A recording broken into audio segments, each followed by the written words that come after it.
জন্য আমরা অনলাইনে আপনার আবেদন করতে হবে, সেটা আমরা অফিস থেকে করে দেবো।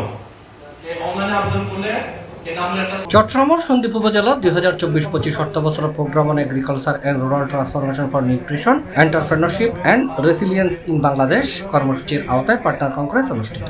নিবন্ধন করা যাবেন, তখন আপনারা কি করতে হবে সেটা আমার আলোচনা বিষয়। জুনের 24 তারিখ মঙ্গলবার সন্দ্বীপ উপজেলা কৃষি সম্প্রসারণ অধিদপ্তর আয়োজনে উপজেলা কবি আব্দুল হাকিম পাবলিক অডিটোরিয়ামে এই কংগ্রেস অনুষ্ঠিত।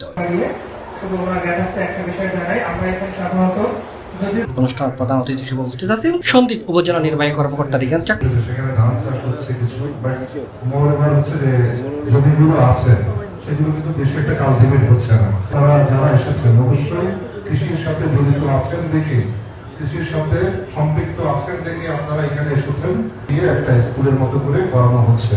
তো সেহেতু এখানে তারা যথেষ্ট আন্তরিক আছে, কৃষি অফিসার সরকারও প্রচন্ড চেষ্টা চালিয়ে যাচ্ছে। তারা কিন্তু সরকার থেকে বীজ দিচ্ছে, অনেক কিছু দিচ্ছে, ঠিক আছে। উপজেলা কৃষি কর্মকর্তা মারুফ হাসানের সভাপতিত্বে আয়োজিত কংগ্রেসে আরো বক্তব্য রেখে উপজেলা বিএনপির আহ্বায়ক অ্যাডভোকেট আবু তাহের, অফিসার্স ক্লাবের সেক্রেটারি ও কৃষি ব্যাংকের ব্যবস্থাপক আক্তার জামান সুজন, উপজেলা প্রকল্প বাস্তবায়ন কর্মকর্তা জামিরুল ইসলাম, উপজেলা শিক্ষা কর্মকর্তা মাহমুদুল হাসান, উপজেলা সমবায় অফিসার দিদাউল আলম সহ আরো অনেকেই এটা বক্তব্য হই।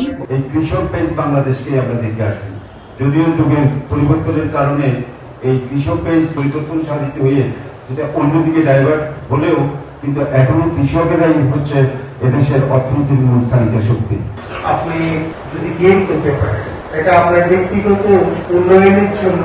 আমাদের পিআইও উপস্থিত রয়েছেন, আমাদের সর্বজন শ্রদ্ধেয় আমাদের প্রিয় সুজন ভাই। অনুষ্ঠানত কৃষিভিত্তিক সংগঠনের দ্রুত নিবন্ধনের আওতায় আনিবার দাবি জানানো হয়নি। এছাড়া কৃষক পার্টনার স্কুলের 100 জন কৃষক ও স্থানীয় সুধীজন সম্মেলনে অংশগ্রহণ করে। কংগ্রেস শেষে অংশগ্রহণকারী কৃষকদের মাঝে বিভিন্ন প্রজাতির গাছের চারা বিতরণ করা। সার কিন্তু সারের আওতায় থাকতে হবে। C+ TV Chittagong.